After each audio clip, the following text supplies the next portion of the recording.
안녕하세요. 저는 동네에서 작은 반찬 가게를 운영하며 오늘도 성실하게 살고 있는 40대 여성 강은수라고 합니다. 반찬 가게 크기가 크지 않아서 아직은 저 혼자서 모든 일을 꾸려가고 있거든요. 아직 손님들이 들어오시기 전 가게 오픈을 준비하면서 열심히 반찬을 만들 때 그런 제 옆을 지켜주는 것이 바로 여러분들이 보내주신 귀한 사연들이에요. 손으로는 바삐 손님들이 좋아해 주실 만한 반찬을 만들고 귀는 쫑긋이 열고 여러분이 들려주시는 귀중한 인생 이야기를 들으며 매일 하루를 활기차게 시작하고 있습니다. 저도 그렇지만 세상에는 저보다 더 씩씩하고 열심히 살아가시는 분들이 참 많으시다는 걸 이 채널의 사연을 통해서 새삼 깨닫곤 합니다. 이런 저에게도 시련은 있었어요. 사람 인간관계라는 게 참 제 마음 같진 않잖아요. 제가 아무리 노력한다고 해서 꼭 상대방이 저에게 진심으로 대해준다는 보장도 없고요. 특히 결혼을 통해 가족이 된 시댁 식구들은 제 마음대로 고를 수 있는 사람들이 아니다 보니 더욱 대하기가 어려웠어요. 저 같은 경우도 시댁과의 마찰로 적지 않은 마음고생을 해야 했습니다. 사돈어른, 그래도 우리가 남도 아니고 우리 자식들이 결혼해서 2년 매서 같이 사는 마당에 이렇게까지 모질게 구실 필요는 없잖아요. 지금 모질다고 했습니까? 내 딸 감히 이 지경 만들어 놓고 나한테 그런 소리가 나와요? 먼저 시작한 건 우리가 아니라 당신네들입니다. 사람 귀한 줄 모르면서 본인들 발등 찍어봐야 이제야 아픈 줄 압니까? 아유, 잘못했습니다. 정말 다시는 안 그럴게요. 그러니까 제발 한 번만 선처를 해주시면. 선처라니? 내 눈에 흙이 들어와도 그런 일은 없다. 내 딸 가슴에 대목 박은 인간들 절대 가만히 안 놔둘 테니 군말 없이 저지른 죄값 다 치르시오. 인생에 고난이 닥쳤을 때 그래도 믿을 수 있는 건 든든한 친정 부모님 뿐이더라고요. 특히나 저희 친정아버지가 아니셨다면 제가 그렇게 그동안의 한을 그리 속 시원하게 풀어낼 수 있었을지 하는 생각이 듭니다. 비록 부모님 가슴에 상처를 남게 해드려 죄송하고 또 죄송한 마음이지만 그럼에도 이런 못난 딸 자식 옆을 끝까지 지켜주신 친정 부모님께는 그저 감사할 따름이에요. 저는 어릴 적부터 일을 시작한 편이에요. 공부에 소질이 별로 없었던 대신에 제가 손재주는 제법 있는 편이었어요. 특히 제 적성에 맞는 건 요리였어요. 그렇다고 해서 무슨 양식이나 베이커리 같은 요리보다는 반찬류나 국, 찌개 같은 한식 반찬을 만드는데 흥미가 있었습니다. 아유, 이런 거야 시집 가면 평생 죽을 때까지 해야 되는데 뭘 지금부터 그렇게 고생을 하려고 들어. 하필이면 요리를, 그것도 공부해서 유학이라도 갈 수 있는 양식도 아니고 한식의 재능을 보이는 저를 보고 저희 어머니 걱정이 이만저만이 아니셨습니다. 엄마 입장에서는 평생 가족들 해먹인다고 지긋지긋하게 부엌에 붙어서 사셨을 텐데 본인 딸도 그렇게 살 거라고 생각하니 가슴이 답답하셨겠죠. 하지만 정작 저는 그렇게 고생하시는 엄마 옆에서 혹은 엄마 대신 식구들이 먹을 반찬을 만들면서 그저 싱글벙글 즐거울 뿐이었습니다. 왜? 그래도 우리 딸이 하는 음식이 어찌나 맛있어. 저 조망만한 손에서 어떻게 이렇게 맛있는 음식이 뚝딱 나오는지 기특하지 않아? 기특이야 하죠. 제 엄마 고생할까봐 싶어서 불어 더 도와주는 것도 알고. 그치만 자기가 너무 고생스러울 테니 그게 걱정이라 그렇지. 걱정하지 마.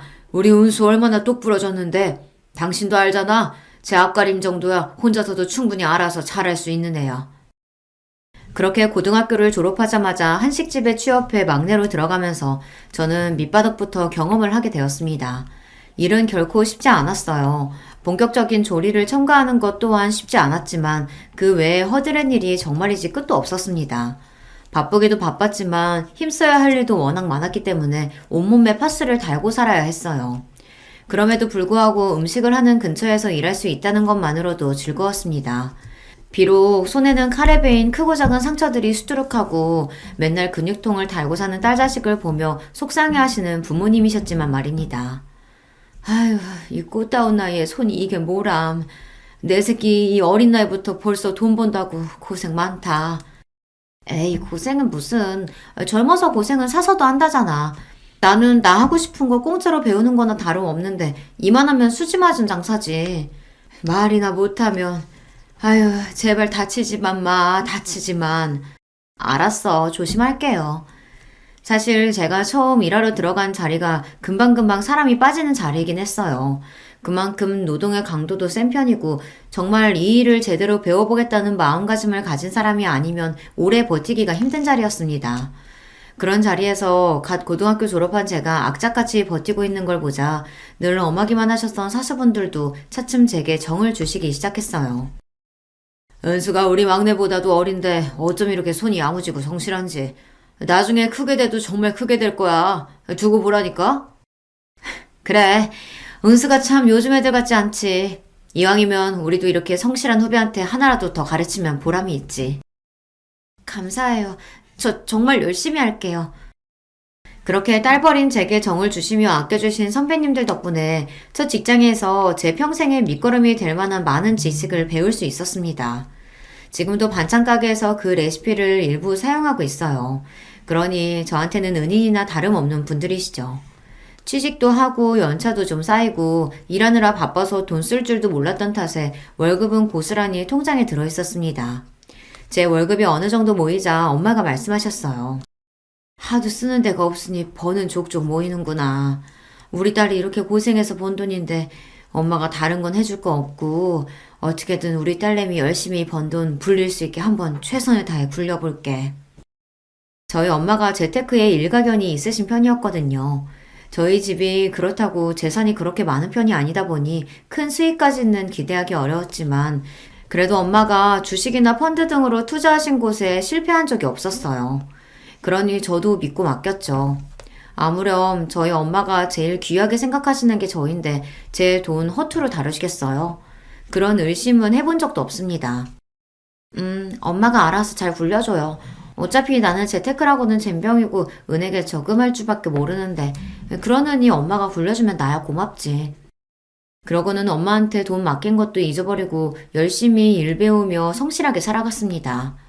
시간이 흘러 저도 연차가 좀 쌓이다 보니 이제 불 앞에서 몇 가지 음식을 맡게 되기도 하고 일하는 보람도 더더욱 커졌어요.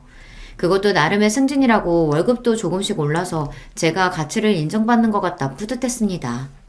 남편을 처음 만난 건 제 경력이 5년 차를 넘어갈 무렵이었어요.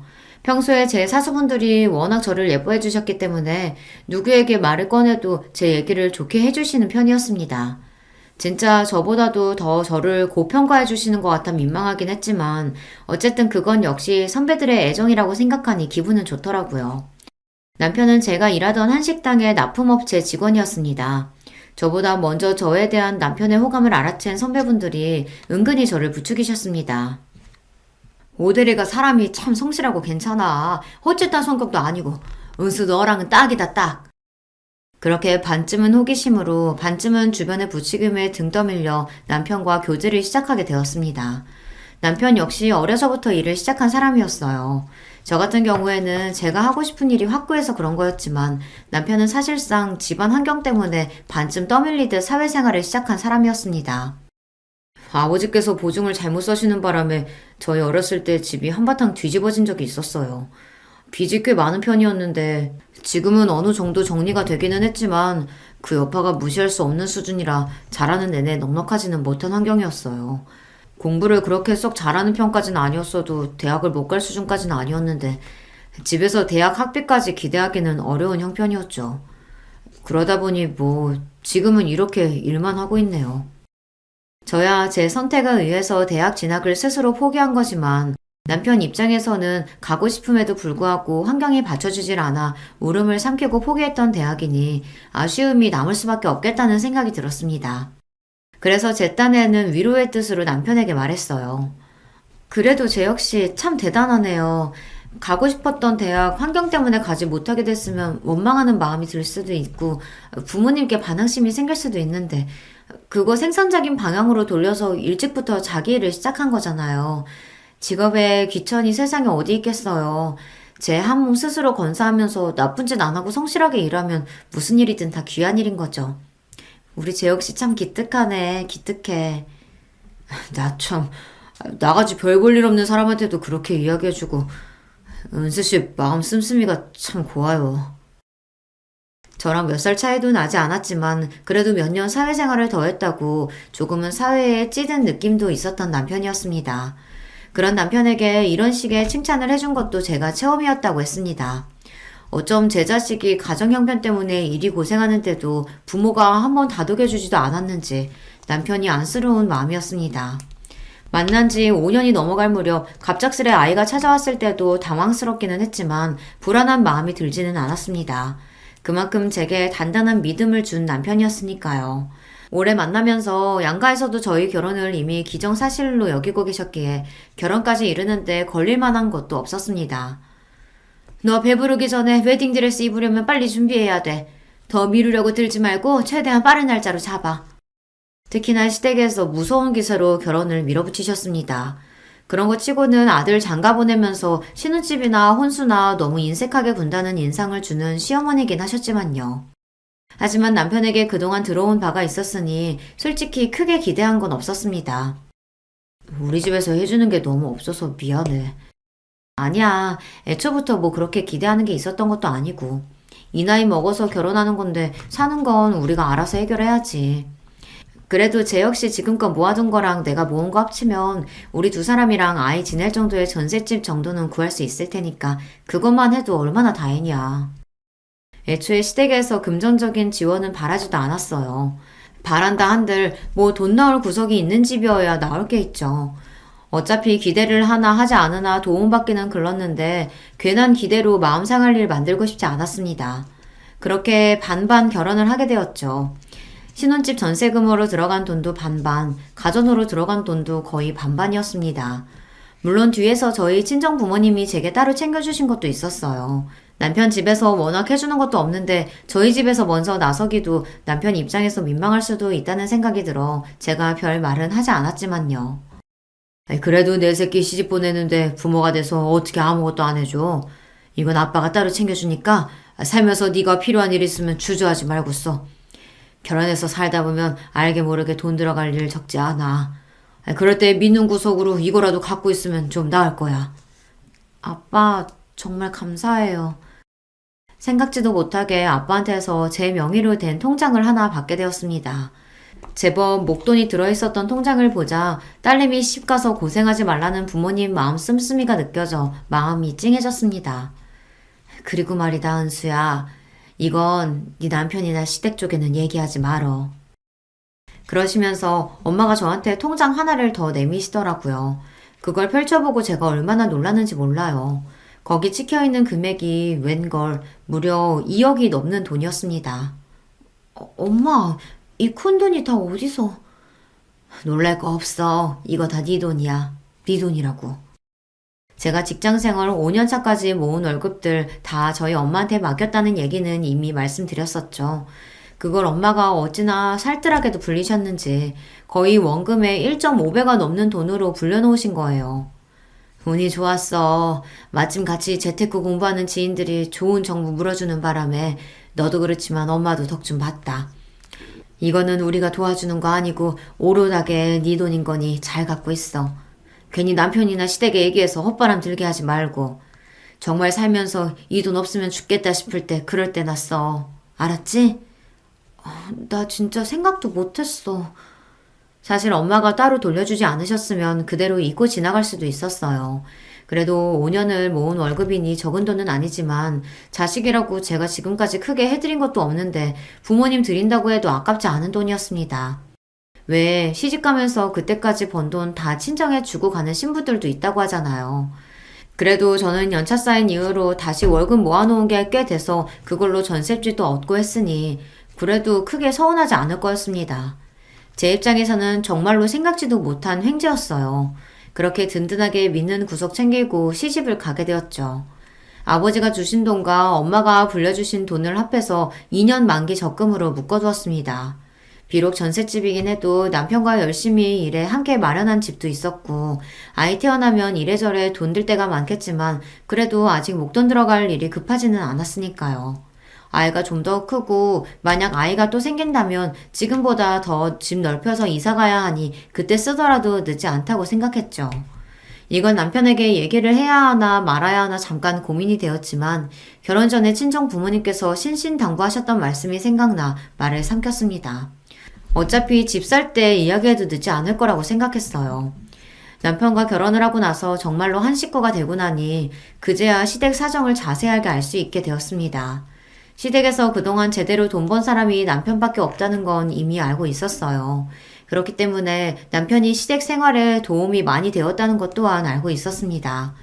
시아버지는 남편 어릴 때 그렇게 크게 한번 실패하신 이후로는 집안에서 제대로 기도 펴지 못하시고 변변한 돈벌이도 제대로 하지 못하셨다고 하셨어요. 간간히 일이 들어올 때 일용직이나 짧게 일을 하시곤 했지만 정기적으로 일을 하시는 게 아니었기 때문에 늘 생활이 쪼들릴 수밖에 없었죠.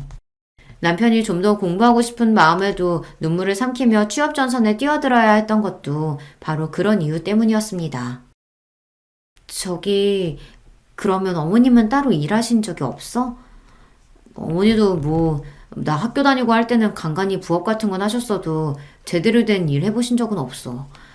당신 부모님들 열심히 사시는 거에 비하면 내가 참 당신한테 이런 이야기 하는 게 부끄럽다. 무슨 그런 소리라고 있어. 사정 모르고 결혼한 것도 아니고. 자기 본가 얘기가 나올 때마다 제 앞에서 주눅이 드는 남편이었어요. 자기 잘못도 아니고 그런 가족도 가족이라고 어떻게든 건사하겠다고 피땀을 흘리며 열심히 살아온 남편이었습니다. 제게 고개 숙일 이유가 하나도 없는데도 위축된 남편 모습이 가슴이 아팠어요.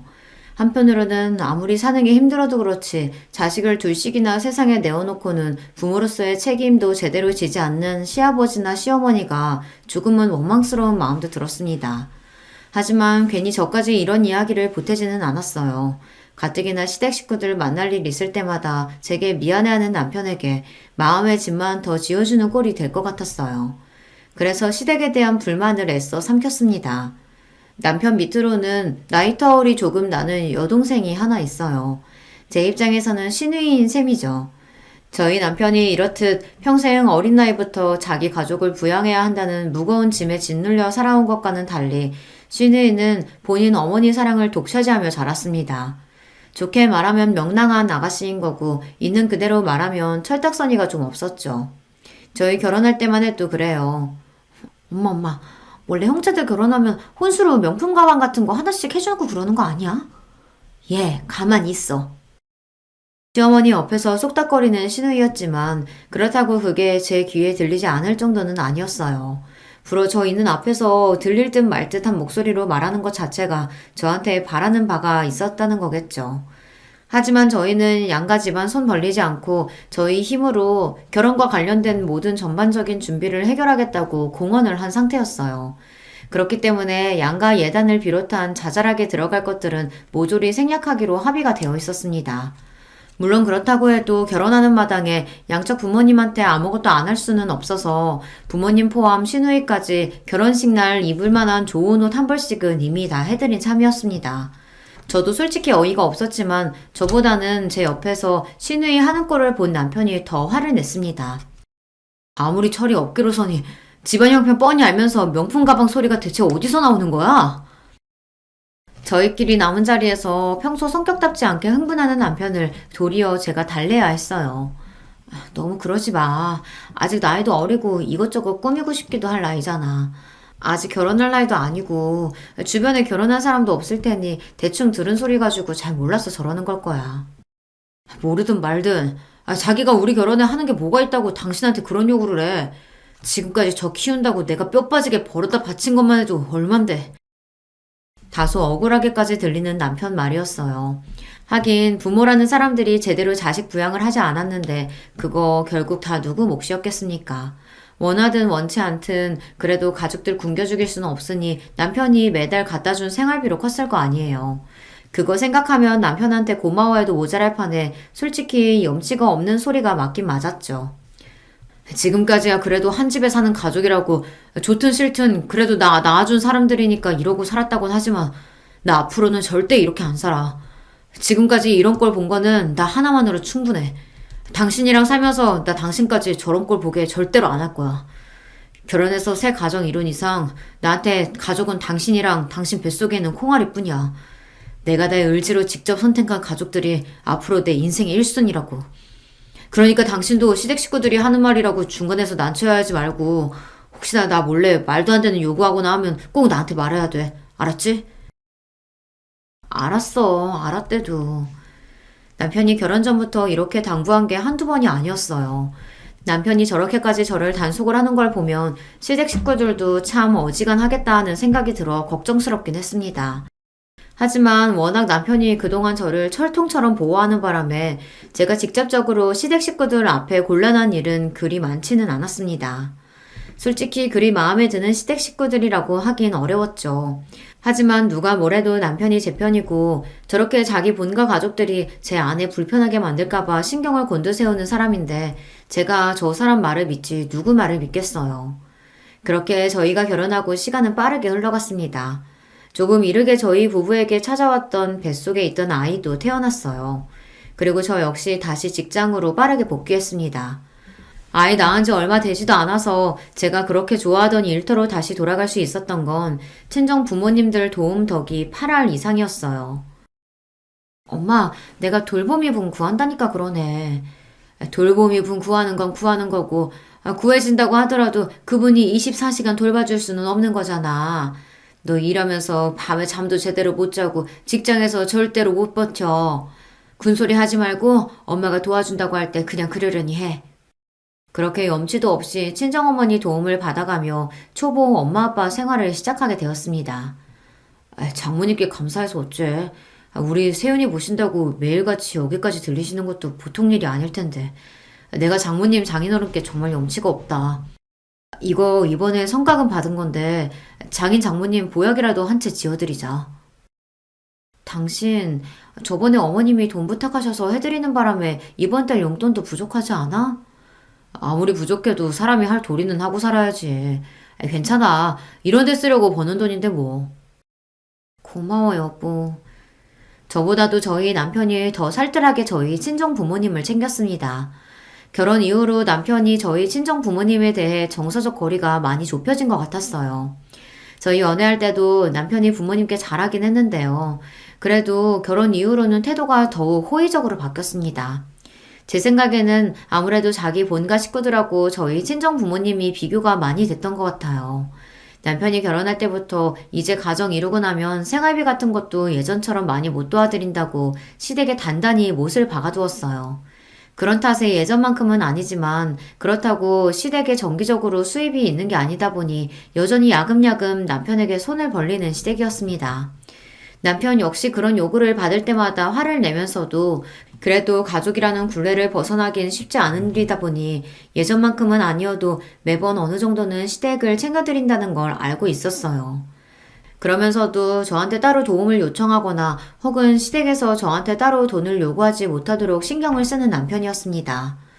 반면 그런 시댁과는 다르게 저희 친정에서는 저희 결혼 이후로 항상 뭐라도 보탬이 될 건 없을까 늘 저희에게 신경을 쓰셨습니다. 거기다 아이까지 봐주고 계셨으니 남편 입장에서는 얼마나 비교가 됐겠어요. 저희 가족들도 저희 친정 식구들이 그렇게 저희를 달리 대하다 보니 남편은 그걸 부끄러워하면서도 항상 저희 친정 부모님을 감사하게 생각하고 있었죠. 그런 남편하고 비교하면 도대체 같은 배에서 나온 사람이 맞나 싶을 정도로 하는 모양새가 판이하게 다른 시누이였습니다. 남편하고 나이 차이가 조금 있다고 해도 시누이 나이도 이제 어엿한 사회인으로서 제 몫을 다해야 할 시기였어요. 그럼에도 불구하고 가끔 알바 나가는 것 말고는 제대로 된 일자리를 구할 생각을 안 하는 시누이였습니다. 어떻게 하는 짓이 자기 부모랑 그렇게 똑 닮았는지 생각해보면 오히려 남편이 그 집안의 돌연변이가 아닌가 싶을 정도였죠.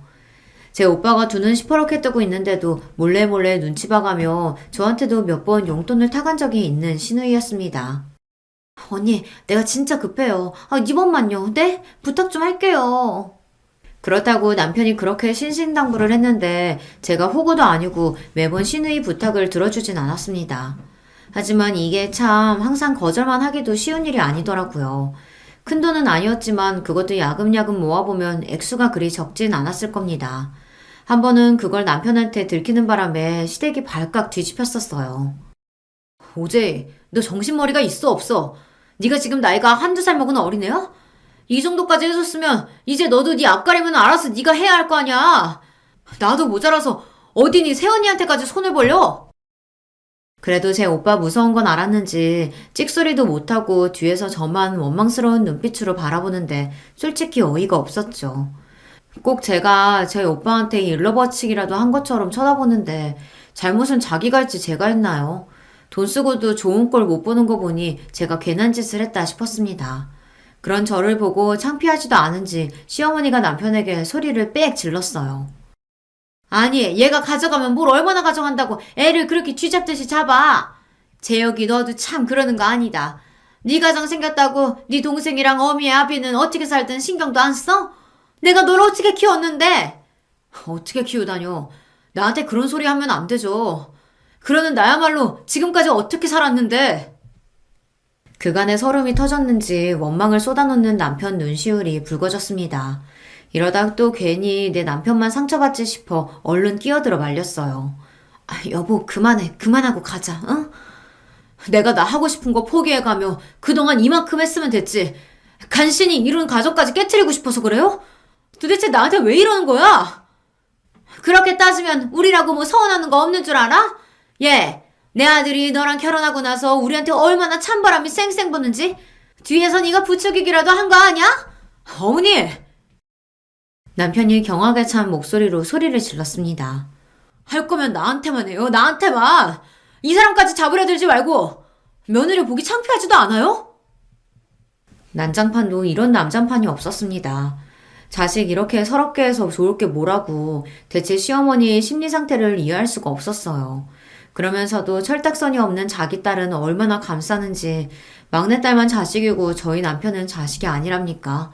똑같이 자기 배로 낳아놓고 누군 밑빠진 독에 물 붓듯이 퍼주기만 하고 누구는 없는 형편에도 저리 철딱선이 없이 구는 걸 감싸주기까지 해요. 열 손가락 깨물어 안 아픈 손가락 없다 하더니 시어머니한테는 딱히 그런 것도 아닌 모양이었습니다. 하필이면 그 덜 아픈 손가락이 사랑하는 제 남편이라는 게 가슴이 아팠어요. 가족에 대한 원망이 켜켜이 쌓여 있으면서도 쉽게 가족을 버리지도 못하는 남편이 그동안 얼마나 상처를 받았을지 속이 상했습니다. 내가 정말 이런 꼴까지 보이고 싶진 않았는데 당신한테 이런 못 볼 꼴까지 보여서 정말 미안해. 그치만 앞으로는 제이한테 아무것도 해주지 마. 오늘도 봤지? 자기가 받은 건 생각도 못하고 저 좀 듣기 싫은 소리도 듣는다고 원망하는 것 좀 봐. 해줘봤자 감사할 줄도 몰라. 당신까지 괜한 짓 하지 마. 알았어. 내가 잘못했어. 그날 다친 남편 마음을 달래주느라 꽤나 애를 먹어야 했습니다. 마음 같아서는 남편이 시댁과 연을 끊었으면 싶었어요. 하지만 남편이라고 왜 그러고 싶지 않았겠습니까? 그게 차마 쉽지 않으니 남편도 지금까지 이렇게 시달리며 살아온 거였겠죠. 답답한 마음이 들긴 했지만 과연 나였으면 매몰차게 부모지간의 연을 끊을 수 있었을지 생각해보면 저 역시 쉽게 대답할 수는 없었습니다. 그렇게 여전히 대면대면하고 약간은 감정이 상해 있는 상태로 시댁과는 거리가 벌어져 있었어요. 불어 제가 시댁하고 가깝게 지내고 싶은 마음도 없었지만 남편이 워낙 도끼눈을 뜨고 쳐다보고 있으니 제가 그러려고 했다 한들 그럴 수도 없었을 거예요. 그러던 와중에 뜻밖의 소식이 들려왔습니다. 바로 신우이의 결혼 소식이었어요. 아니, 아가씨 어쩌려고?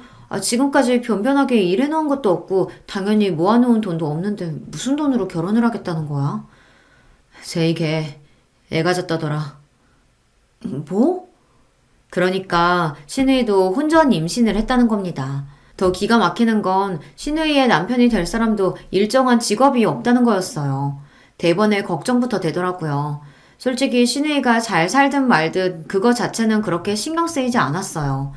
그만큼 정이 있었던 것도 아니었고요.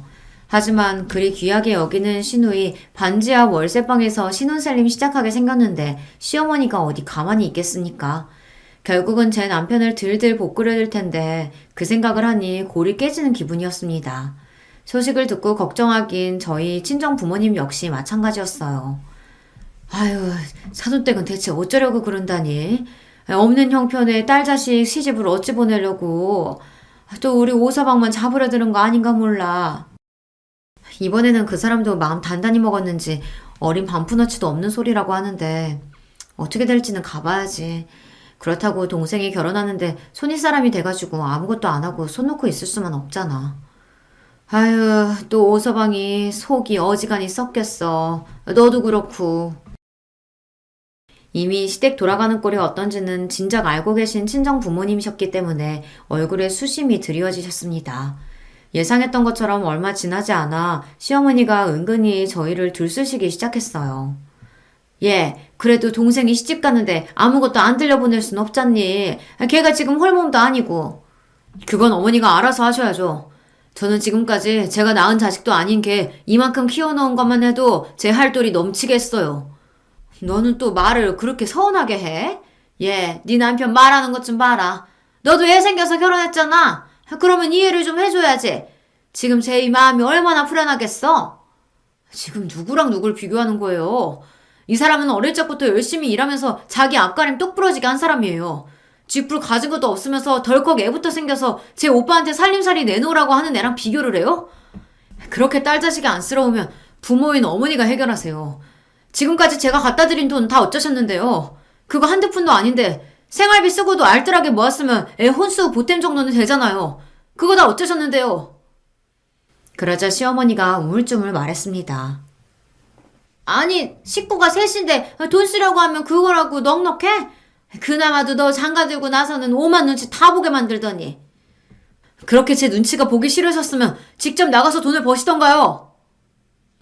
남편이 버럭 소리를 지르는 바람에 그 대화는 그걸로 끝이 났습니다. 그러고 나서 신우이가 살살 저희 집으로 들락날락 거리더라고요. 이 집구석에서 돈 나올 구석이 저희밖에 없으니 어떻게든 저희 구슬리는 것 말고는 도리가 없었겠죠. 남편은 그런 신우이를 냉랭히 대했지만 돈까지 해주는 건 아니라 하더라도 제 입장에서 집에 찾아오는 신우이한테 문을 안 열어줄 수도 없잖아요. 그렇게 불편한 시간이 쌓여갔습니다. 언니가 말 좀 잘해주면 안 돼요? 곧 언니 조카도 태어날 건데. 말 맞다나 곧 엄마가 될 사람이 여전히 철딱서니가 없는 게 사람 복장을 뒤집어지게 할 지경이었으나 이번만큼은 남편도 호락호락하지 않았습니다. 저 역시 뭐 예쁘다고 도와주자는 소리가 쉽게 나오겠어요. 와중에 친정어머니로부터 전화가 와서 잠시 전화를 받으러 발코니로 나왔습니다. 엄마 왜요? 은수야, 다름이 아니라 우리 세준 집에서 급하게 이사를 나가야 한다고 해서 보증금을 빼줘야 할 것 같은데 엄마 아빠 돈 묶어놓은 게 있어서 당장은 빼주기가 어렵거든. 한 달 정도 좀 돈 좀 용통해 줄 수 있을까? 풀리는 대로 바로 이자까지 쳐서 돌려줄게. 이자는 무슨, 엄마 아빠가 우리한테 해주는 게 얼만데. 아 맞다, 나 결혼 전에 엄마 아빠가 준 돈 적금으로 묶어놓은 거 이번에 만기돼요. 3억 가까이 되니까 보증금 내주는데 문제 없을 거야. 내가 조만간 은행 들려서 해결할게. 고맙다. 우리 딸내미밖에 없네. 무슨 고맙기는. 항상 내가 고맙지. 그렇게 기분 좋게 통화를 마치고 거실로 돌아오는데 신우이가 허둥질둥 돌아갈 채비를 하더라고요. 아가씨 가시게요? 결혼 전이라 이것저것 준비할 게 많네요. 언니 나 먼저 가요? 그러고 급하게 나가는데 혹시 엄마랑 통화한 걸 들었나 싶더라고요. 돈 얘기 들으면 눈 뒤집힐 거 뻔하니까 일부러 발코니 문도 닫고 통화했는데 설마 들었겠나 싶었습니다. 하지만 제 이런 생각이 얼마나 아니랬는지 깨닫는 데는 불과 며칠이 걸리지 않았어요. 너 적금 탄다며? 한두 푼도 아니고 3억이나 되는 돈을 받으면서 어른한테 이야기도 안 해? 저희 집까지 쳐들어와서는 마치 저한테 맡겨놓은 돈 찾는 것처럼 구는 시어머니였습니다. 시어머니 뒤로 고개만 빼꼼 내밀고 숨어있는 신우이는 덤이었죠. 제가 조심을 한다고 했는데 어떻게 저 적금 탄다는 소리를 들었는지 그 소리 듣고 눈이 뒤집혀서 헐레벌떡 제 어미한테 달려간 거였어요. 저는 기가 막혔습니다. 제가 적금 타는 걸 어머니께 보고해야 할 필요는 없죠. 얘 말하는 것 좀 봐. 어떻게 그럴 필요가 없어. 그게 다 내 아들 돈일 텐데. 저도 모르게 너무 기가 차서 헛웃음이 나왔습니다. 이게 왜 그 사람 돈이에요? 이거 제가 결혼 전에 모은 돈이에요. 그 사람하고 같이 모은 돈이라고 한들 어머니가 이렇게 맡겨놓은 돈이라도 된 것처럼 하실 권리는 없지만 결혼 이후로 모은 돈은 한 푼도 들어가지 않은 순전히 100% 제 돈이라는 말씀이에요. 그동안 제가 열심히 일하면서 모은 거 저희 부모님이 열심히 불려주신 제 돈이에요. 그 말을 듣는 순간 책 잡을 거리가 떨어져서인지 멈춰서서 당황해하는 시어머니였습니다. 하지만 이내 다시 뻔뻔하게 저에게 외쳤어요. 그래도 우리 집에 시집 왔으면 그것도 다 우리 재산인 거지. 너 그 돈 좀 써야겠다. 제가 너무 어이가 없어서 대꾸도 못하고 경악한 표정으로 쳐다보고 있자 시어머니가 또다시 뻔뻔하게 입을 열었습니다. 넌 네 시누이가 결혼하는 거 뻔히 알면서 그 큰 돈을 타서 입 싹 씻고 넘어가려고 했어? 니들이 안 해주면 얘 홀몸도 아닌데 길바닥에 나앉게 생겼어. 어떻게 오랍이고 올케라는 인간이고 이렇게 매정할 수가 있는지? 아휴, 애 신혼집이라도 좀 해주게. 그 적금 타면 나한테 가지고 와라. 이쯤 되니까 저도 좋은 말로 해서는 안 되겠더라고요. 결혼 후 처음으로 시어머니 앞에서 큰 소리를 쳤습니다. 제가 왜 그걸 가지고 가요? 어머님이 저 이 돈 모으는데 단 한 푼이라도 도와주신 거 있으세요? 무슨 권리로 저한테 돈을 내놔라 마라 하시는 거예요? 정말 창피하지도 않으세요? 지금까지 제 남편이나 저한테 야금야금 가져간 돈만 해도 적지 않은 액수인데 이제는 아무 상관도 없는 제 돈까지 욕심내세요? 바락바락 대드는 제 목소리에 시어머니 얼굴이 불그락 푸르락 변했습니다. 그러더니 손바닥을 확 쳐들어 제 뺨을 내리쳤어요. 저도 너무 놀라서 온몸이 덜덜 떨렸습니다. 그렇게 정신을 차리지 못하는 저에게 시어머니가 미친 여자처럼 소리를 질렀어요. 감히 어디서 시애미 앞에서 소리를 치고 있어? 너 네 친정에서 그따위로 가르쳤니? 이게 돈 몇 푼 가지고 유세를 떨어도 유분수지? 야! 너 그렇게 잘났어? 내 아들이 네 편 좀 들어주니까 아주 세상에 무서운 게 없지? 내가 진작 네 버릇을 고쳐놨어야 하는 건데 어른 무서운 줄도 모르고 감히? 사람이 너무 화가 나니까 오히려 말문이 턱턱 막히더라고요. 그런 제 꼴을 보고 제 어미 뒤에 숨어있던 시누이가 슬그머니 제 엄마를 부추겼습니다. 아, 엄마, 이쯤 했으면 언니도 알아들었겠지. 그쵸? 언니가 하도 집안 어른 무서운 줄도 모르니까 엄마도 얼마나 마음이 상하셨겠어요. 엄마, 그만하고 가자. 언니도 이만하면 엄마 뜻 잘 알아들었을 거야. 언니, 그러면 은행 갔다 와서 연락 줘요. 네?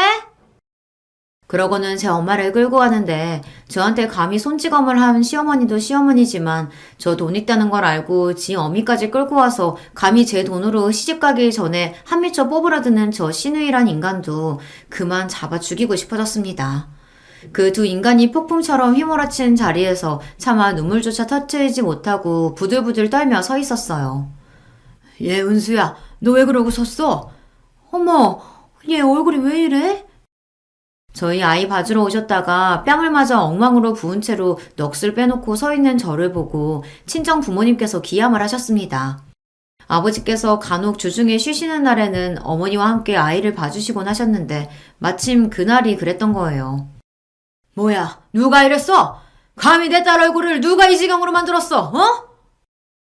그제야 서름에 눈물이 뚝뚝 떨어지기 시작했습니다. 이내 제 작은 울음소리는 오열로 변해갔어요. 그렇게 한참을 엄마 아빠 품에 안겨 한참을 펑펑 울고 난 다음에 일의 자초지종을 말씀드렸습니다. 이 미친 여편네가 감히 나 아버지 귀한 딸 얼굴을 이따위로 만들어? 내 이 여편네를 그냥... 당장이라도 시댁으로 달려가 절단을 낼 기세인 엄마였어요. 아빠, 엄마, 나 정말 억울해서 못 살겠어. 나 그 여자한테 내 돈 단 한 푼도 안 뺏길 거야. 내가 이 돈을 어떻게 모았는데...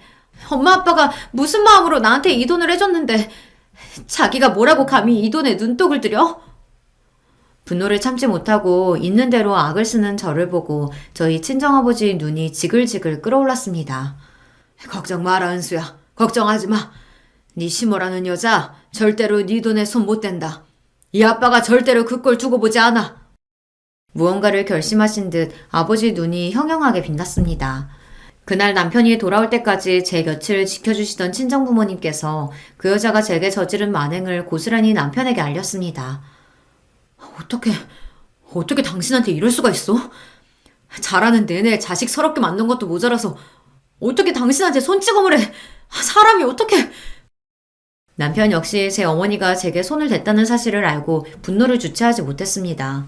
그런 남편을 보고 아버지께서 한 말씀 하셨어요. 자네, 끝까지 우리 편, 딸 편 들어줄 자신 있어? 자네 모친 등지고 우리 딸 편 들어줄 자신 있냐고.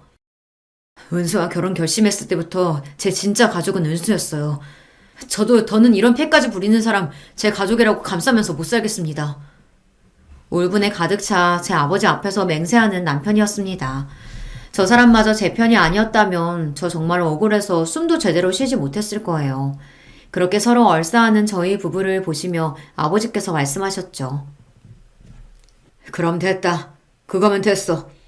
나머지는 이 아버지가 다 알아서 할 테니까 너희는 그 여자 연락 받아주지 말고 기다리고 있어. 그러고는 단박에 자리를 박차고 일어나시는 아버지셨습니다. 모르긴 몰라도 절대 조용하게 지나갈 수 없으리란 예감이 강하게 들었죠. 저희 아버지가 평소에 다정하고 상냥하신 분이기는 해도 한번 마음먹은 것은 집요하게 물고 늘어지시는 분이셨습니다. 그런 성격 탓에 업무적으로도 아버지를 신뢰하시는 동료분들이 많았고요. 그로부터 며칠 지나지 않아 남편에게 경찰서로부터 연락이 왔습니다. 네? 저희 어머니가요? 올 것이 오고야 말았구나 하고 생각했어요.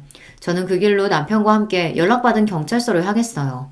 그곳에는 이미 저희 친정아버지가 장승처럼 당당하게 버티고 서 계셨습니다. 왔니? 들어가자. 앞서 들어가신 아버지를 따라 저희 부부도 경찰서 안으로 들어갔어요. 그러고는 차가운 유치장 철장 안에 갇힌 시어머니를 목도하고 말았죠. 재혁아, 얘 아가, 나 좀 꺼내줘. 이 엄마 좀 꺼내다오. 어? 뭐예요? 대체 무슨 짓까지 했길래 여기서 이러고 있는 거예요? 제 어미에 대한 일말의 동정심도 없는 말투로 남편이 싸늘하게 물었습니다. 곁에 서 있던 남편에게 연락을 준 형사가 말했어요. 불법 도박장에서 현장 검거당하셨습니다. 여기 들어오면서부터 얼마나 시끄럽게 난리를 치던지 아주 정신이 없어 죽겠어요. 그 말에 남편 눈이 휙 돌아버렸습니다. 도박? 지금 도박이라고 했어요? 평생 아들 등골 빼먹으며 살더니 그동안 갖다 준 돈으로 도박까지 했단 말이야? 정말 제정신이야? 아무리 남편이 결혼 이후로 시댁에 보내는 돈이 줄었다고 하더라도 절약해서 아껴 쓰면 새 식구 입에 풀칠하지 못할 정도의 돈은 아니었습니다. 항상 돈 없다고 죽는 소리를 해서 대체 살림을 어떻게 하나 싶었는데 그거 야금야금 빼다가 도박까지 하고 있었던 거죠. 아니, 나는 얼마 하지도 않았어. 내가 그럴 돈이 나 있어? 그저 사는 거 팍팍하고 웃을 일 없으니까 차투리 돈 조금 남은 거 가지고 몇 번 기운 뗀 거밖에 없어. 정말이야. 무슨 판돈은 적어도 도박장을 제 집처럼 드나든다는 증언을 한 사람이 한둘이 아니에요. 형사가 코웃음을 쳤습니다. 그러더니 저와 남편을 안쓰럽다는 듯 바라보고 그러시더라고요. 도박은 죽은 자식이 와도 못 고쳐요. 남은 가족들이라도 멀쩡하게 살고 싶으면 이만 끊어내는 게 신상에 이로울 겁니다. 그러더니 혀를 찢차며 다른 용의자에게 건너가셨습니다. 여전히 철장을 양손으로 부여주고 덜덜 떨고 있는 시어머니 앞으로 저희 아버지께서 척 가서 서셨습니다. 꼴 좋네요. 남의 집 귀한 딸 얼굴을 그렇게 패서 뭉개놓더니 내 귀한 딸 그렇게 업신여기고 아무 일 없이 지나갈 수 있을 줄 알았습니까? 분노에 찬 아버지 목소리가 쩌렁쩌렁 울렸습니다. 그런 저희 아버지를 보고 시어머니가 통 사정을 하기 시작했어요. 사돈어른, 제발 저 좀 도와주세요. 사돈어른은 높으신 양반들하고 일하시니까 이런 것 좀 쉽게 빼주실 수 있잖아요. 네? 그러자 아버지께서 코웃음을 치셨습니다. 내가 미쳤다고 당신을 풀어줍니까? 내 새끼 얼굴에 손찌검하고 마음에 생채기 입힌 당신 같은 쓰레기를. 애초에 댁이 지금 왜 여기에 들어있다고 생각합니까? 아버지 말을 듣는 시어머니 얼굴이 점점 창백하게 질려갔습니다. 예, 저희 아버지는 검찰 수사관으로 30년째 근속 중이셨어요. 범죄와 관련된 일을 파고드는 데는 물독처럼 집요하게 물고 늘어지시는 아버지 입장에서 시어머니의 추악한 행태에 하나 찾아내는 것쯤은 일도 아니셨을 겁니다. 내 딸, 내 사위 등쳐먹은 돈으로 도방장까지 들어드는 걸 알았을 때 내가 당신 잡아 죽이지 못해 피가 거꾸로 솟는 줄 알았어. 그런데 뭐? 풀어줘? 선처를 해줘? 정말 기도 안 차서. 사돈어른, 제가 정말 잘못했습니다. 제가 그때 잠깐 돌았었나 봐요. 정작 사과해야 할 저는 쳐다보지도 않고 저희 아버지한테만 개처럼 빌고 있는 시어머니를 보니 저도 분통이 터졌습니다. 잠깐 돌아서 그랬다고? 이봐요. 댁은 내가 알고 있는 한 항상 돌아 있었어. 제 속으로 낳은 제 자식 평생을 마음 춥게 만든 것도 모자라서 언강생심 며느리가 결혼 전에 모은 돈까지 탐을 내? 그것도 뻔뻔하게 짝이 없는 제 딸년 신혼집 해주겠다고? 내 남편이 도대체 당신한테 뭘 그렇게 잘못했어? 당신이 그러고도 사람이야? 남편 역시 더는 시어머니를 사람 대접하지 않았습니다. 설마 아니 우리가 여기서 당신 빼내줄 거라고 기대는 하지 말아요. 감히 내 아내한테 손댄 그 순간부터 나는 이제 어머니는 없습니다. 내 가족 해치려던 인간들과는 이대로 영영 인연 끊을 거란 소리입니다. 아시겠어요? 그 길로 저희는 시댁과 모든 연을 끊었습니다. 저는 사고 수습해줄 멀쩡한 자식이 없으니 유치장에서 몸 갈려가며 한참을 고생한 시어머니였습니다. 이 지경이 되어서야 겨우 내 남편 저런 인간들에게서 풀려났다 생각하니 그것만으로도 다행이라 생각하기로 했어요. 쥐뿔 가진 것 없는 시누이가 결혼식도 못 올리고 제 남편과 쪽방살이를 한다고 할 때도 본인 주제에는 그것도 넘친다 싶었죠. 결혼해서 얼마 같이 살지도 못하고 이혼당했다고 했을 때도 그러려니 했습니다. 애초에 누군가와 가정을 이루고 살아갈 정신머리가 안 되는 여자였어요. 이 모든 사달의 시발점이 된 제 적금은 제 오랜 꿈이었던 저만의 가게를 마련하는 데 썼습니다. 이야기 시작할 때 말씀드렸던 바로 제 반찬 가게이죠. 아침마다 저를 차로 출근시켜주는 남편과는 여전히 다복하게 잘 지내고 있습니다. 이제야 저희 가정도 제자리를 찾은 기분이에요. 오늘 제가 들려드릴 이야기는 여기까지입니다. 여러분들도 가족분들과 좋은 하루 되시길 바라며 이야기를 마치겠습니다. 감사합니다. 안녕하세요. 저는 경기도에 살고 있는 60대 후반 할아버지입니다. 요즘은 뭐 그 정도 나이면 한창인 나이다 라고들 하는데 저는 젊은 시절에 고생을 좀 많이 해서 그런가 원래 나이보다 더 들여 보여서 정말 할아버지 같아요. 고생한 이야기를 간단하게 좀 하자면 아내가 둘째를 낳다가 난산으로 세상을 일찍 두고 두 딸을 혼자 키워왔습니다. 아이들을 위해서라도 새엄마가 필요한가 싶었던 적도 많았지만 그때는 새장가를 들면 새부인이 저희 아이들을 괴롭힐 것 같은 생각이 들었어요. 왜냐면 저도 사실 어릴 적 어머니가 집을 나가시고 새로 들어오신 어머님이 저에게 좋게 해주시진 않았었거든요. 그거에 대한 좋지 않은 기억이 있습니다. 그래서 혼자 아이들을 키웠어요. 물론 먼저 간 아내에게 미안해서 새로운 사람을 만나기 힘들었던 것도 이유 중에 하나입니다. 그 시절에 흔치 않은 연애 결혼이었거든요. 아이들은 너무나 고맙게도 건강하게 잘 자라주었습니다. 그리고 저에게 참 잘하는 효녀들이었어요. 엄마 없이 컸다는 것에 대한 불만이나 그늘이 있을 법도 한데 전혀 그렇지 않았습니다. 아빠, 혼자 애 둘을 키운다는 게 얼마나 힘든 건지 내가 결혼하고 아이를 낳아보니 더 잘 알겠더라. 첫째 아이는 결혼을 하고 아이를 낳고 나서는 저에게 고맙다 이야기하며 정말 펑펑 울었습니다. 저는 그 마음이 너무 고마웠고요. 젊은 시절부터 안 해본 일 없이 다 해가며 고생한 덕에 여기저기 아는 사람들이 참 많았고 그런 사람들의 덕을 많이 보며 살았습니다. 아이들을 혼자 키운다고 여기저기서 반찬도 많이 해주고 또 아이도 봐주시는 분들도 많았고요. 물론 저도 받고만 살았던 건 아닙니다. 도울 일이 있으면 언제나 제일 먼저 뛰어가서 도왔어요. 한 번은 옆집에 살던 친한 아우의 집에 갔다가 그 친구의 목숨을 살려준 일도 있었습니다. 심근경색으로 쓰러진 걸 제가 빨리 발견해서 살려냈었거든요.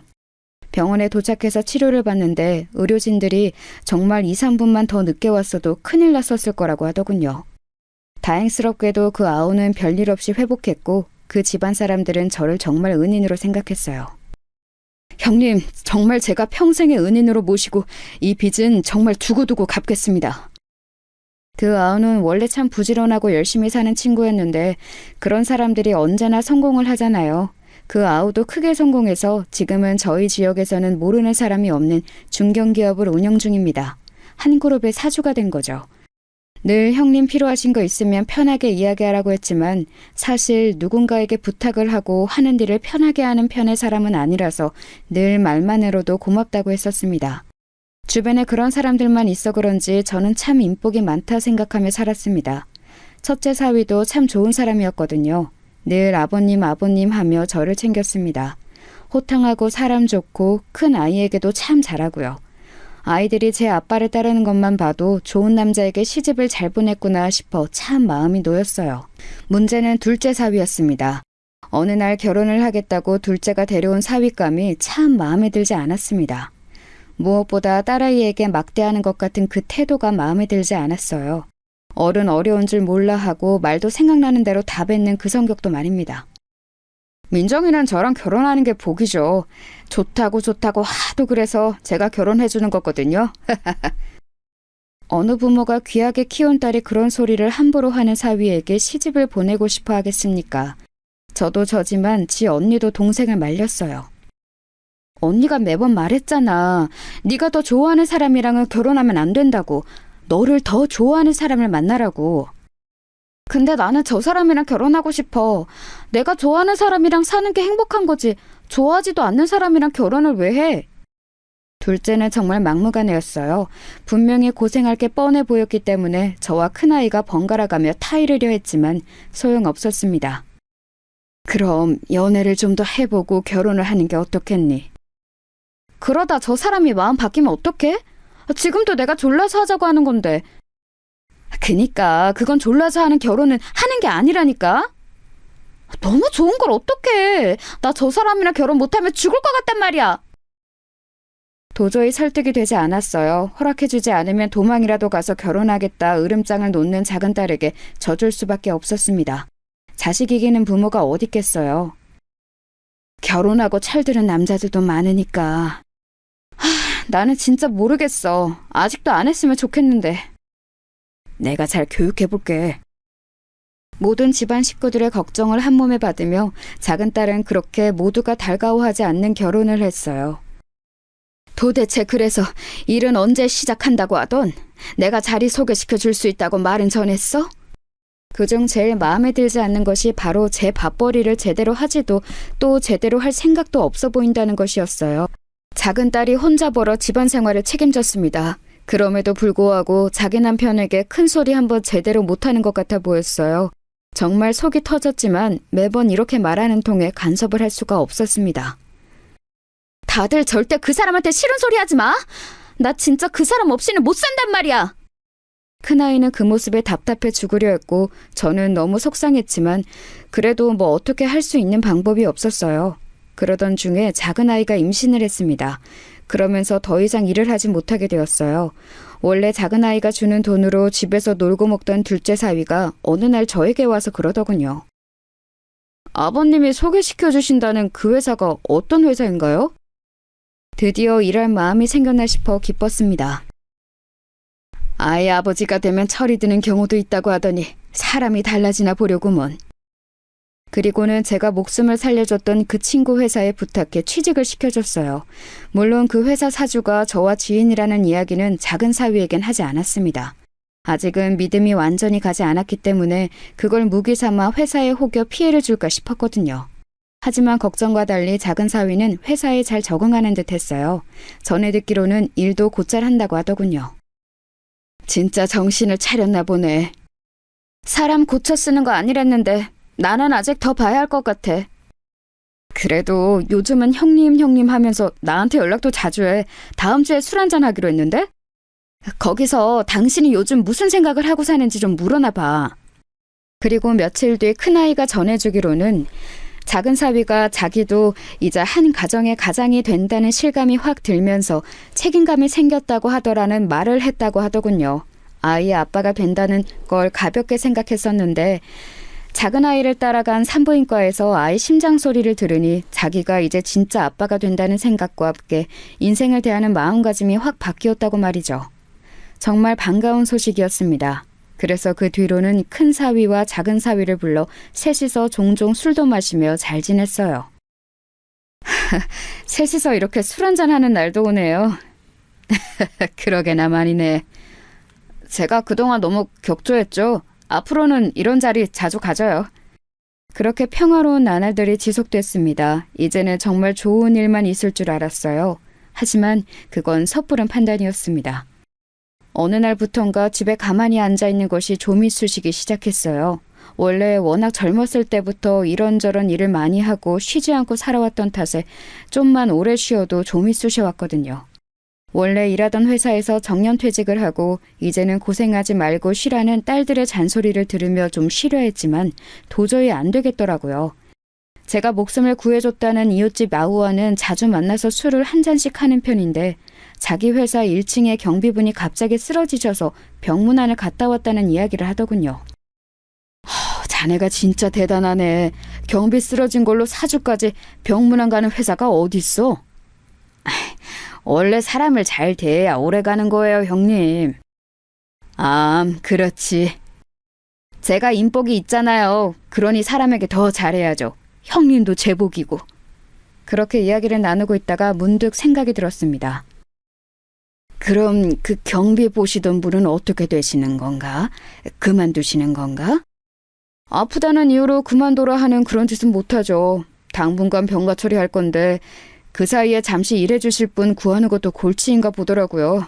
언제부터 언제까지만 일해라 이렇게 사람 구하는 것도 제 경영 철학에서 벗어나는 거고. 그럼 내가 그분이 돌아오실 때까지 거기서 일하는 건 어떨까? 형님이요? 괜찮으시겠어요? 뭐 어때? 힘든 일도 아니고 안 그래도 좀이 쑤셔 죽는 줄 알았는데 잘 됐지. 형님이 하시고 싶으시면 그러세요. 근데 사위가 일하는 회사에 경비로 일하는 게 괜찮으시겠어요? 그런 거 부끄러워하고 그러지 않아. 나도 사위도 이제 철이 많이 들었어. 사람 됐다니까. 그거 참 다행한 일이네요. 그럼 형님이 일하시고 싶으실 때부터 나오세요. 제가 말해두겠습니다. 그렇게 당분간은 제가 거기서 일을 하기로 이야기가 되고 나서 아이들에게 말을 했어요. 그랬더니 딸들은 다들 펄쩍 뛰더군요. 사서 고생을 왜 해요? 이제 저희가 용돈도 드리고 다 하는데. 그리고 아버지가 돈이 없는 것도 아니고. 네, 이제는 좀 편하게 지내세요. 나는 집에서 쉬는 게 불편한 사람이야. 너네도 알잖니. 도저히 좀이 쑤셔서 가만히 있을 수가 없다. 큰딸이 한숨을 쉬면서 고개를 절레절레 젓더군요. 예전에 사두었던 땅이 많이 올라서 집에 재산도 꽤 되었고 큰딸이 돈을 잘 버는 변호사에 작은 딸아이도 육아휴직을 내놓은 회사가 대기업이었거든요. 용돈을 늘 두둑히 받았기에 아이들은 더 이해를 할 수 없어 했습니다. 자식들 잘 키워놓고 이제 그 덕 좀 보고 사시지. 왜 고생을 하시겠다고. 큰아이가 다시 한번 말렸지만 제가 설득했어요. 길게 하는 것도 아니고 뒤에 아프신 분 돌아올 때까지 잠깐이라고 말이죠. 그렇게 경비원 일을 시작하게 되었습니다. 일은 생각보다 훨씬 할만했고 재미있었어요. 함께 일하는 다른 분들도 다들 좋으신 분들이었고 1층에서 인사를 주고받는 회사 직원분들도 다들 친절했습니다. 아우가 자기는 회사 직원을 뽑을 때 인성교육을 제일 확실하게 시킨다고 했던 게 기억이 나더군요. 여기 직원분들이 진짜 다들 친절해서 다른 곳에서 일할 때 생각하면 정말 천국 같아요. 그니까요. 막 뭐 먹으라고 가져다주고 그런다니까요. 전에 다른 회사에서 청소할 때는 맨날 무시받고 그랬었는데. 새로운 사람들과 수다를 떨고 매일매일 출근할 곳이 있고 내가 일할 수 있다는 게 생각보다 더 큰 삶의 활력이 되더라고요. 참 즐거웠습니다. 물론 그런 회사에도 이면이 있는 듯 했지만 말입니다. 그래도 이런 회사에도 할 건 다들 하더라고요. 할 거라니요? 불륜도 하고 그래요. 아이고, 회사에서 하라는 일은 안 하고. 그러게나 말이에요. 어느 회사와는 마찬가지로 별별 일이 다 있는 듯 했습니다. 그렇게 별 대수롭지 않게 그 일을 넘겼어요. 그래선 안 됐는데 말입니다. 작은 사위에게는 제가 이 회사의 경비로 일한다는 사실을 말하지 않았거든요. 어디에 취직한 건 아는데 자세하게는 이야기하지 않았습니다. 딸아이도 굳이 말하지 않은 것 같았고요. 그래서 처음 1층에서 마주쳤을 때는 작은 사위가 굉장히 당황하는 얼굴이었어요. 그리고 아는 척을 하려고 했는데 빨리 자리를 뜨더군요. 그리고 나중에 집으로 찾아와서 그러더라고요. 회사에서는 아버님이 제 장인 어른이라는 걸 모르는 게 좋지 않을까요? 처음에는 왜 그러나 혹시 장인이 경비로 1층에서 일하는 게 부끄러워서 그런가 하는 생각이 들었습니다. 뭐 그렇대도 어쩔 수 없었지만 말입니다. 꼭 굳이 아는 척을 해야 하는 것도 아니고 또 그런 사위의 마음이 이해가 가지 않는 것도 아니었거든요. 안 그래도 제가 어디 낙하산이냐 이런 말이 팀 내부에서 말이 좀 나오긴 해서요. 장인어른까지 이 회사에서 일하시는 걸 사람들이 알게 되면 그 소문이 더 크게 날 것 같아서 부탁드리겠습니다. 그런 일이 있는 줄은 몰랐구먼. 그래. 그러면 내가 모른 척을 해야지. 당연히. 그런 이유는 상상을 하지 못했기 때문에 되려 미안한 감정이 들더군요. 그리고 둘째 사위 말대로 모른 척을 하는 게 맞겠다는 결론을 내렸습니다. 그리고 회사에서 마주쳐도 모른 척을 했어요. 작은 사위는 회사 생활을 아주 잘하고 있는 것처럼 보였습니다. 마주칠 때마다 함께 다니는 직원들과 사이도 아주 좋아 보였고 말이죠. 회사에서도 아주 잘하는 것 같더라고. 그래요? 진짜 정신을 차렸나? 이제는 믿어도 될 것 같아. 제 말에 큰딸은 여전히 의심스러운 얼굴을 하긴 했지만 저는 가까이서 보니 작은 사위가 더 신뢰가 갔습니다. 사람들에게 잘하는 모습을 보고 말이죠. 아빠가 그렇다면 그런 거겠죠. 아빠 사람 잘 보시잖아요. 그렇게 또 몇 개월이 지나고 어느새 작은 딸아이의 산달이 다가왔어요. 작은 아이는 육아휴직을 다 쓰면 회사에 다시 복귀를 할지 말지를 두고 고민을 하는 듯 보였습니다. 무조건 복귀해야지. 무슨 소리를 하는 거야. 네가 그 회사에 얼마나 힘들게 들어갔는데. 게다가 거기가 좀 좋은 회사니? 월급도 네 남편 2배 아니야. 물론 돈도 중요하긴 한데 나도 일을 다시 시작하고 싶긴 해서. 근데 뭘 망설여? 남편이 내가 집에서 애 키우면서 살림했으면 좋겠나 봐. 얼씨구, 이제 지가 돈 번다 이거지? 큰아이는 아직 작은 사위를 완전히 마음에 들어하지 않았거든요. 저는 이제 작은 사위가 펑 마음에 들었기 때문에 편을 들어줬습니다. 남자들은 그럴 수 있어. 이제 회사에서 일도 적응하고 돈을 제대로 번다는 만족감도 있고 이래저래 가장 노릇을 제대로 하고 싶나 보지. 그래도 얘 보고 하고 싶은 일을 포기하라는 건 말이 안 되죠. 그거야 당연하고 민정이도 복귀는 무조건 해야 하지. 근데 마음은 이해 간단 말이야. 아버지가 애기 대신 봐줄 테니까 너는 마음 푹 놓고 복직해. 아빠가 왜 또 그 고생을 해요. 싫어요. 그냥 제가 키울게요. 손주 보는 게 고생이라니. 너 나 못 믿어서 그러니? 내가 니들 다 내 손으로 키웠다. 아니 그 말이 아니라 아빠 또 고생하는 거 싫으니까 그렇죠. 고생 아니다. 그리고 나도 아직 뭔가를 할 수 있다는 게 좋다. 나는. 그렇게 말하고 딸아이들을 돌려보냈어요. 어떤 면에서는 작은 사위가 기특하기도 하더군요. 이제는 자기 일에 제대로 욕심이 생긴 것 같아 보이는 게 말이에요. 그렇게 둘째 딸인 민정이가 아이를 낳았어요. 3개월 뒤에 복직한다고 회사에 말했다고 하더군요. 그 문제로 남편과 작은 언쟁이 있긴 했지만 아버지가 아이를 봐주시겠다고 했다 하니 작은 사위도 찬성을 했다고 말이죠. 근데 아버지 자리 원래 계시던 분은 다시 돌아오신대요? 나 그만둘 때쯤 나오실 수 있다고 했나 봐. 다행이네요. 그렇게 모든 게 또 다행히 잘 마무리될 것 같았던 때였습니다. 갓 태어난 손주가 눈에 밟혀 휴대폰으로 찍어둔 갓난쟁이 사진을 들여다보고 있을 때 청소하시는 분이 다가오셨어요. 아이고, 또 손주 사진 보시나 보네. 그렇게 좋으셔? 보고 있어도 보고 싶고 그러네요. 한참 그럴 때긴 하죠. 그리고는 일어나 누군가에게 인사를 하더군요. 그래서 저도 시선을 들어 인사한 쪽을 바라봤습니다.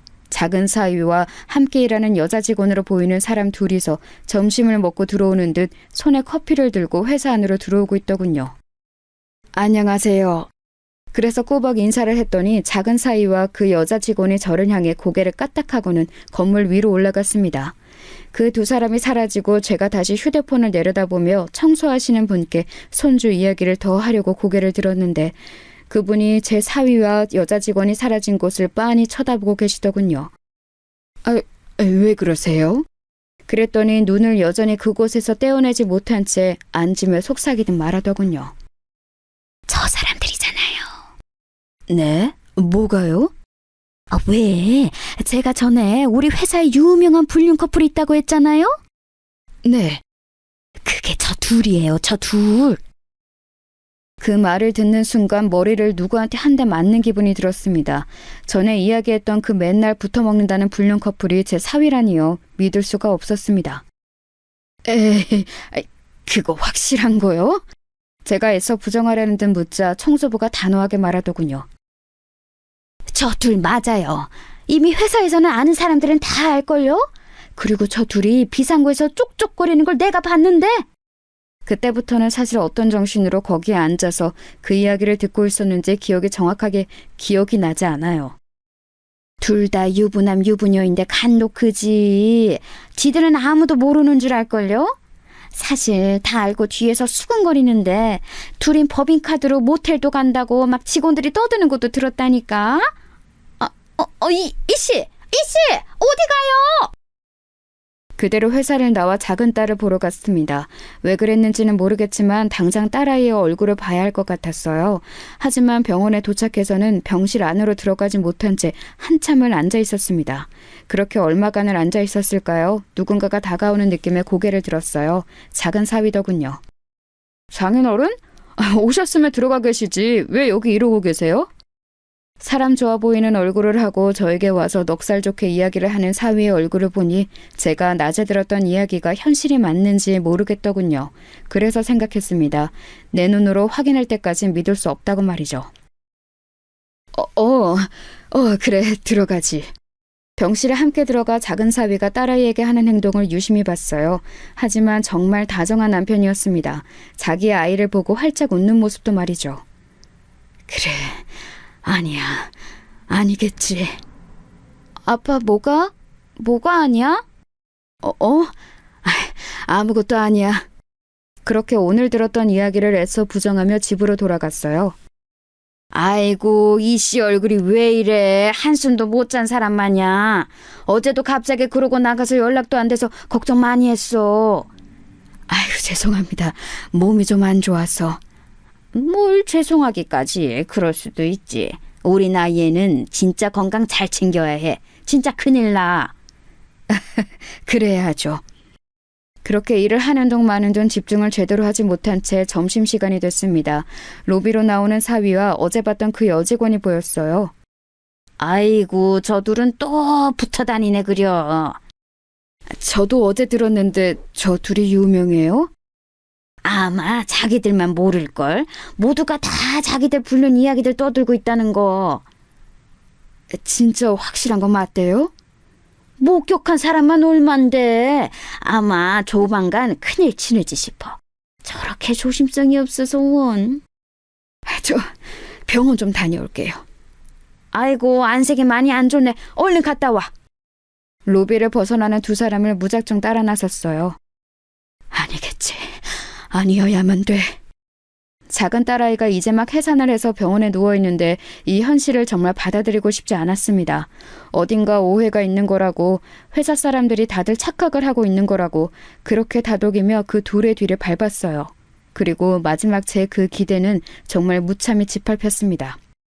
두 사람은 주위를 두리번거리더니 손을 잡고서는 회사 근처의 한 모텔로 들어갔어요. 다정히 모텔 안으로 들어가는 두 사람의 모습을 보자마자 그 자리에 우뚝 멈춰 섰습니다. 그리고 다리에 힘이 풀려 주저앉았어요. 이 현실이 정말 믿기지 않았습니다. 그렇게 그 자리에서 앉아서 작은 딸아이 생각에 눈물만 흘리고 있을 때 얼마의 시간이 지났는지 더 다정한 모습으로 그 모텔을 나오는 두 사람을 봤습니다. 그때 제 머릿속에 불꽃이 번쩍이는 듯 했어요. 그리고 정신이 확 차려졌습니다. 내 이 개자식을 가만두나 봐라. 이가 갈렸습니다. 이제 정신을 차렸고 철이 들었다며 칭찬했던 과거의 제 자신에게 돌을 던지고 싶었어요. 가만두지 않겠다고 다짐은 했지만 이제 막 해산한 작은 딸아이가 이 소식을 들으면 얼마나 충격일지 걱정이 되어 그날 저녁에는 잠도 오질 않더군요. 그래서 큰 딸아이에게 먼저 이야기를 하고 의견을 물어보기로 했습니다. 이 처죽일 새끼! 내가 사람 고쳐 쓰는 거 아니랬지? 내가 당장 죽여버릴 거야! 당장이라도 머리채를 잡으러 갈 듯 일어서는 큰딸을 잡아다 앉혔습니다.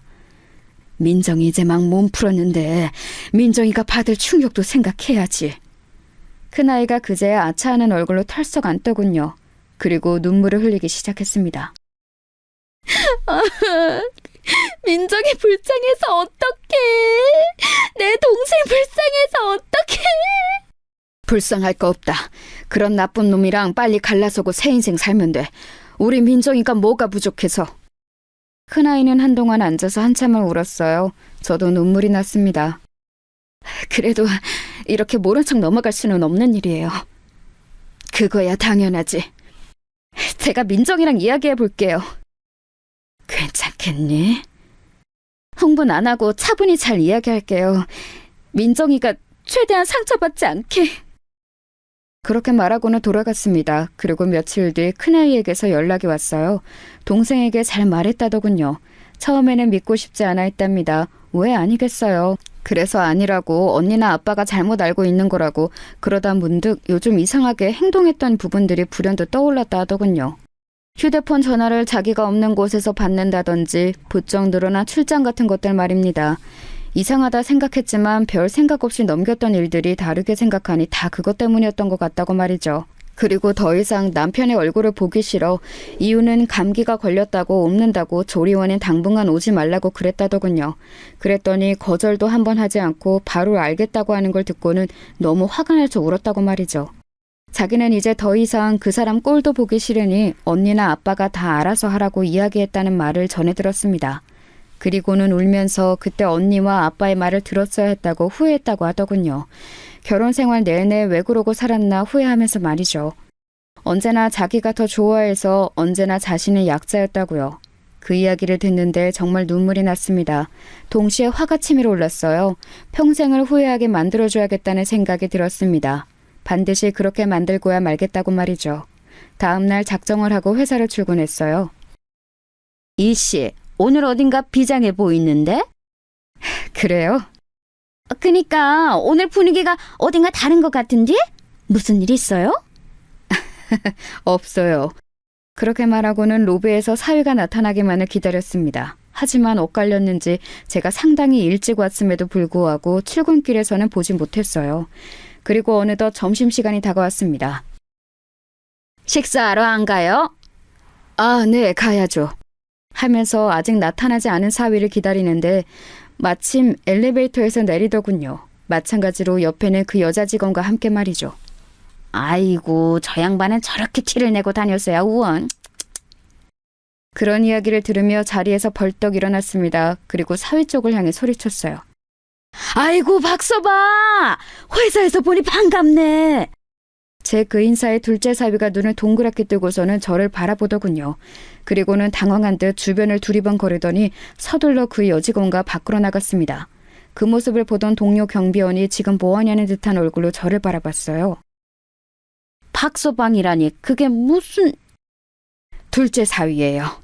제 그 답에 동료 직원분의 눈이 더 이상 커질 수 없게 커지더군요. 저에게 둘째 사위 불륜 어쩌고 하는 이야기를 다 했으니 놀랄만도 했겠죠.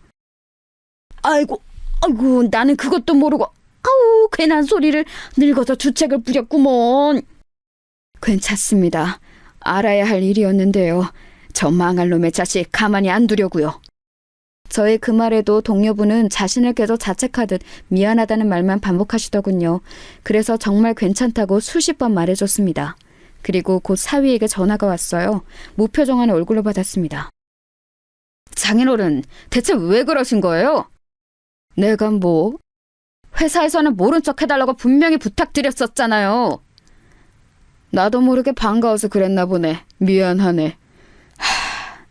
진짜 조심해 주세요. 같이 있던 직원한테 그냥 둘러댔으니까 앞으로는 꼭이요. 그래. 하지만 저는 전혀 그럴 마음이 없었습니다. 사위는 이번에는 다른 직원들과 여럿이 어딜 가는 듯 우르르 로비로 내려왔어요. 그리고는 저를 슬쩍 보고는 가더군요. 그 모습을 보고 다시 한번 벌떡 일어났습니다. 그리고는 사위를 향해 소리쳤어요. 아이고, 박서방! 지금 퇴근하나? 민정이 병원에는 오늘은 가나? 분명히 낮에는 이제 아는 척하지 않겠다고 해놓고 다시 이러니 저 양반이 노망났나 하는 얼굴로 저를 바라보더군요. 그리고는 무슨 일인지 수근거리는 주위 직원들을 보고 얼굴이 벌개지더군요. 욱한 듯 화를 참지 못하는 얼굴로 저벅저벅 저에게 다가왔습니다. 진짜 왜 이러세요? 내가 뭐? 아무렇지 않은 얼굴로 내가 무슨 잘못을 했는지 모르겠다는 듯 대답했어요. 그랬더니 화가 많이 난 듯 보이더라고요. 노망 나셨어요? 내가 내 사위한테 박서방이라고 그러니까 뭐? 아는 척할 수도 있지. 제가 일부러 그렇게 큰 소리로 말하니 그 자식은 더 부끄러운 듯 자기 얼굴을 감싸쥐더니 뒤를 흘킬 보며 눈치를 다시 한번 보더군요. 그 사이에는 바람난 그 여직원도 함께 있었습니다. 아는 척하지 마세요. 쪽팔린다고요. 이렇게 직접적으로 말을 해야 알아들으시겠어요? 진짜 왜 이러세요? 네? 원래 본인의 성질을 참지 못하고 험악한 얼굴로 저에게 그렇게 소리 지르더군요. 그 모습을 옆에서 가만히 보고 있던 동료 경비원이 사위의 행동을 더 이상 참지 못한 듯 벌떡 일어났습니다. 사위가 장인에게 할 말이 있고 못할 말이 있지. 자네 지금 뭐 하나? 요즘 젊은 것들은 하여간. 그 경비원의 말을 듣고는 사위는 눈이 돌아가듯 보였습니다. 이 아저씨도 노망이 났나? 지금 1층에서 경비나 보는 주제에 이 회사 정직원한테 이래라 저래라를 해? 주제도 모르고? 단체로 미쳤어? 그러면서 동료 경비원분 어깨를 툭 치길래 화가 나서 더 이상 참을 수가 없었습니다. 저놈의 버르장머리를 제대로 응징해줘야 하겠다는 생각밖에 들지 않았어요. 자네, 당장 나 따라와! 그렇게 말하고는 앞장서 걸었습니다. 잠시 뒤에서 가만 서서 상황 파악을 하는 듯 보이던 사위가 이내 저를 따라오더군요. 아니 지금 대체 무슨 짓을... 시끄럽고 따라와! 처음 보는 제 단호한 모습에 살짝 놀란 듯 하더라고요. 저는 곧장 엘리베이터를 타고 제일 위층을 눌렀습니다. 아니 지금 미치셨어요? 어딜 가시는 거예요? 작은 사위가 제가 누른 층을 보고 기겁을 했지만 아무 대답을 하지 않았어요. 당연히 놀랐겠죠. 그 층은 이 회장의 사주이자 제 친한 아우가 있는 층이니까 말입니다. 물론 저랑 친하다는 사실은 작은 사위는 몰랐지만요. 맨 위층에 도착해 무작정 들이닥치는 저를 보고 놀란 직원이 말릴 새도 없이 회장실로 들어갔습니다. 그리고는 소리쳤어요. 자네 직원들 인성관리를 대체 어떻게 하는 건가? 제 큰 목소리에 놀라서 아우가 저를 올려다봤습니다. 그리고 그보다 더 놀란 둘째 사위가 제 손목을 잡아 끌었어요. 진짜 미치셨어요? 아이고, 회장님 죄송합니다. 빨리 나가요. 나가서 마저 이야기하세요. 그렇게 저를 잡아 끌던 사위의 행동이 멈춘 건 회장, 그러니까 아우의 태도를 보고서였어요. 아이고 형님, 무슨 일로 여기까지 올라오셨어요? 내려오라 하시면 제가 당장 내려갔을 텐데. 그 말에 그 안에 있던 비서실 직원들과 사위 모두의 행동이 멈췄습니다. 내가 지금 그런 거 따질 정신도 기분도 아니고, 자네! 하고서는 아우의 얼굴을 한 대 때렸어요. 물론 세게 때리지는 않았습니다. 하지만 정말 모두가 놀랐어요. 당연히 그랬겠죠. 1층에서 일하던 경비원이 회장실로 올라온 것도 모자라 그 회장이 경비원이랑 아는 사이 같은 것도 믿기지가 않을 텐데 그 경비가 회장 얼굴을 때리다니요. 이게 무슨 드라마 같은 상황인가 싶었을 겁니다. 뭐진 몰라도 형님이 이렇게까지 화가 많이 나신 거면 제가 무조건 잘못한 거겠죠. 뭐든 제가 무조건 잘못했고 형님이 하시라는 대로 하겠습니다. 근데 무슨 일이세요? 아우는 화난 기색이 하나도 없이 오히려 저에게 잘못했다 고개를 숙였고 그 모습에 또 모두들 한 번 더 놀란 것 같았습니다. 저는 제 손목을 잡고 있던 사위의 팔을 거칠게 떼어낸 다음 아우를 향해 말했어요. 자네가 자네 직원들 인성교육 하나는 제대로 시킨다 하지 않았나? 나쁘게 살던 사람들도 개과천선 시킨다고 자신만만해 했잖나. 근데 회사에서 불륜이라니. 그리고 경비 본다고 사람을 무시하고 말이야. 이런 직원들은 뭔가, 저희 그 말에 아우는 상황 파악이 된 듯 제 옆에 있던 사위를 보더군요. 사위가 움찔하는 게 느껴졌습니다. 저희 장인어른이랑 아시는 사이세요? 그 말에 아우가 사위를 한 번 쓱 보더니 어딘가 쌀쌀맞은 말투로 대답했습니다. 내 생명의 은인이자 가족만큼 소중한 형님이시지. 자네 이 회사 낙하산인 거 알지? 그거 내 낙하산이었어. 네? 작은 사위는 정말 몰랐다는 듯 눈이 휘둥그레졌습니다. 그리고는 그때부터 제 눈치를 보며 설설 기기 시작하더군요. 장인어른, 제가 정말 잘못했습니다. 뭔가 오해가 있으신 것 같으니 그건 저랑 따로 푸시고 일단은 고정하세요.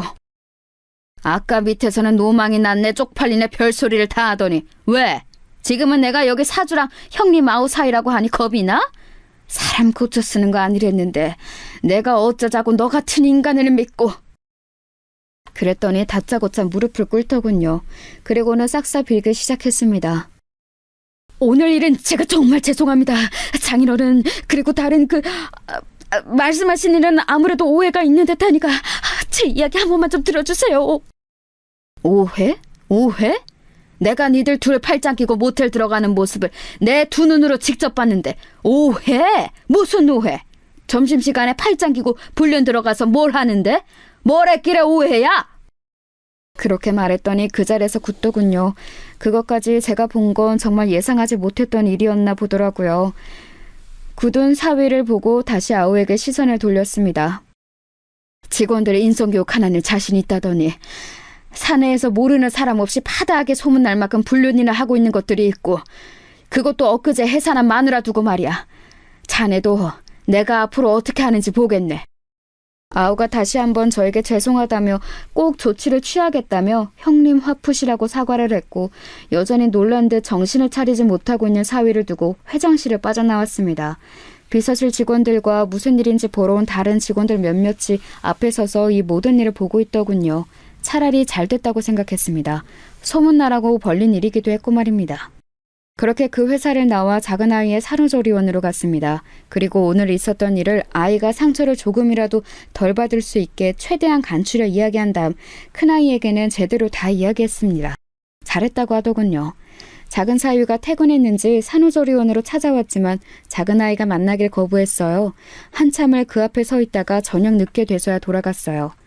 회사는 한바탕 난리가 났다더군요. 저는 그날 이후로 회사를 한 번도 나간 적이 없지만 함께 일하던 경비원분과 청소부 분이 연락을 주셨어요. 사위와 그 여자 직원은 그날 이후로 출근하긴 하는데 눈에 띄지 않게 다닌다고 하더군요. 하지만 온 산에 이미 소문이 파다하게 난지라 둘 다 회사 생활을 오래 할 수 없을 것 같다고 이야기를 전해왔습니다. 소문이 어디까지 난 건지 그 여자 직원의 남편이 회사로 쳐들어와 사위의 멱살을 잡았다고 하더군요. 그 때문에 회사가 한 번 더 시끄러웠다고 말입니다. 사내에는 불륜에 관련된 교육과정이 생겼다는 이야기도 전해 들었습니다. 사내에서 그러지 말라는 권고사항과 함께 회사 법카나 주변 모텔을 단속하기 시작했다는 이야기도 들려왔고 말이죠. 그 둘이 정말 고개를 들고 다닐 수 없겠더라고요. 곧 그 여자 직원은 회사를 그만뒀다고 하더군요. 그리고 이혼당했다는 소문이 돌았다고 합니다. 사위는 계속 그 회사를 그만두지 않고 다닌다고 하더군요. 물론 징계가 있긴 했지만 강제로 해고할 수 있는 사항은 아니라 어쩔 수 없다는 이야기를 아우에게 전달받았습니다. 나는 절대 당신이랑 이혼 안 해. 그러니까 당신이 용서해줘. 나는 이제 당신 얼굴 꼴도 보기 싫어. 과거에 당신이랑 결혼하지 말라고 모두가 말릴 때 왜 그 말을 듣지 않았는지 이제 땅을 치고 후회 중이야. 얼굴 보는 것만으로도 토 나올 것 같으니까 돌아가. 절대 이혼을 하지 않겠다고 버티는 통에 소송을 진행할 수밖에 없었습니다. 그 과정에서 말을 바꾸더라고요. 불륜은 절대 아니라고 말이죠. 다들 입에서 입으로 전해지는 소문일 뿐이고 억울하다고 말입니다. 하지만 너무 대놓고 그러고 다녔기 때문에 사내에는 그 두 사람의 불륜을 모르는 사람이 없었고 그 덕에 목격담이나 증인들도 넘쳐났어요. 그래서 작은 사위의 그 주장은 받아들여지지 않았습니다. 지리한 소송의 결과는 저희의 승리였어요. 뭐 당연한 결과였죠. 양육권은 물론 위자료까지 다 받아냈습니다. 그리고 이혼이 성립이 되었어요. 정말 이렇게까지 해야겠어? 장인어른 이렇게까지 하셔야겠어요? 그 한 번 용서해 주는 게 그렇게 힘든 일이에요? 저 그동안 잘했잖아요. 그 한 번? 자기 마누라 애 가진 동안에 장인어른이 소개해준 회사에서 여자랑 붙어먹은 게 한 번 용서해 줄 일이야? 그게 용서받을 수 있는 일이라고 생각하나? 정이란 정은 다 떨어져서 당신 얼굴 보는 것도 역겹다고 했지. 난 당신이랑 절대 다시 못 살아. 그러니까 그냥 포기하고 돌아가. 저희가 절대 받아줄 것 같지 않자 이제는 태도를 바꾸더군요.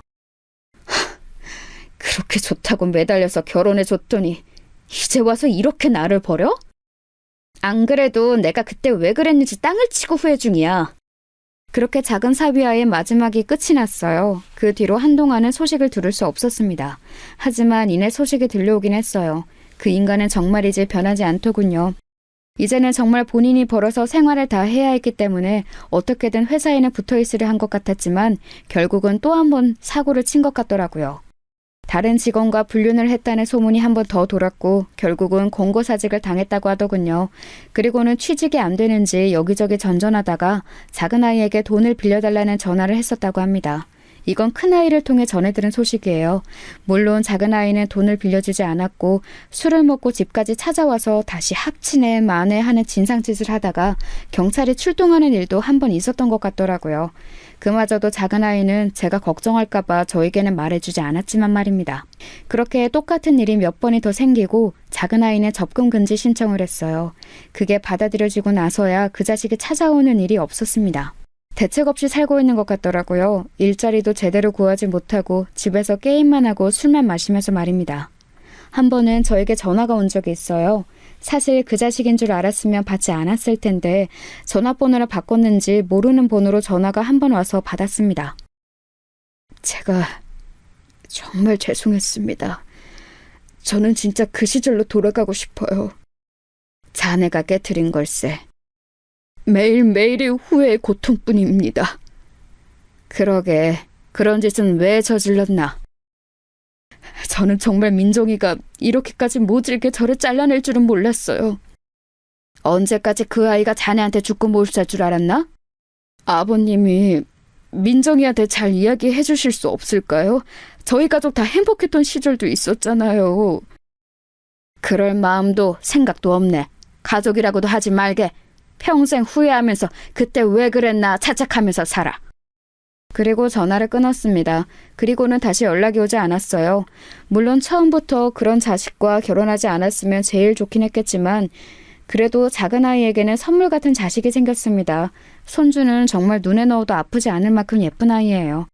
복직을 한 작은 아이 대신 제가 봐주고 있는데 어찌나 순하고 예쁜지 저녁에 와서 데리고 갈 때면 서운해서 눈물이 찔끔 난답니다. 저희 집은 그렇게 평화를 되찾았습니다. 작은 아이는 복직을 해서 즐겁게 회사를 다니고 있어요. 다행히 적응을 다시 잘하고 있는 것 같더라고요. 그 모습을 보면서 저도 다행이라고 생각했습니다. 민정이 우연히 본 내 동료 변호사가 맨날 소개시켜달라고 쪼르는데 진짜 좋은 사람이긴 하거든요? 근데 애가 고추고도 소개를 안 받겠다네. 자기는 이제 결혼할 생각이 없다고. 그 일이 있은 지 몇 년이나 지났다고. 아직 상처 아물려면 멀었으니까 너도 싫다는 애한테 여러 말 하지 말거라. 아니, 그래도 너무 좋은 사람이니까 그렇지. 하며 푸념하는 큰아이에게 그러지 말라 당부했지만 정말 아까웠는지 작은아이 몰래 자리를 맡는 것 같더라고요. 다행인지 마음이 맞아 요즘은 데이트도 하고 있는 것 같았습니다.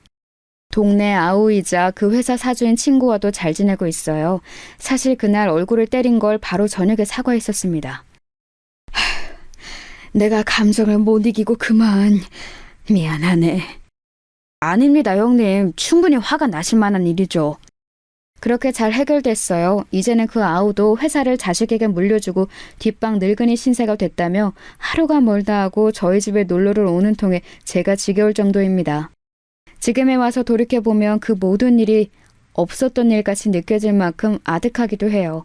물론 가족 전체에게 상처를 준 일이지만 저희는 잘 극복했고 극복해 나가고 있으니까 말입니다. 지금 내가 누리고 가지고 있는 것을 당연하다 생각하고 주변 사람들에게 상처를 주는 일을 하면 언젠가 뼈저리게 후회할 날이 온다는 것. 그게 교훈으로 남은 일이었어요. 물론 저희 집 식구들 중에서는 그 자식 같은 나쁜 자식은 없지만 말입니다. 이 사연을 듣고 계시는 여러분들도 지금 현실에 있는 내 친구와 가족을 당연한 거로 생각하고 실수하는 일이 없으셨으면 합니다. 잃어보면 그게 얼마나 소중한지 뼈저리게 깨닫게 되니까요. 그리고 모든 건 그 전으로 되돌릴 수 없다는 사실도 말입니다. 긴 이야기 들어주셔서 감사합니다. 오늘 하루도 평안한 하루 되세요.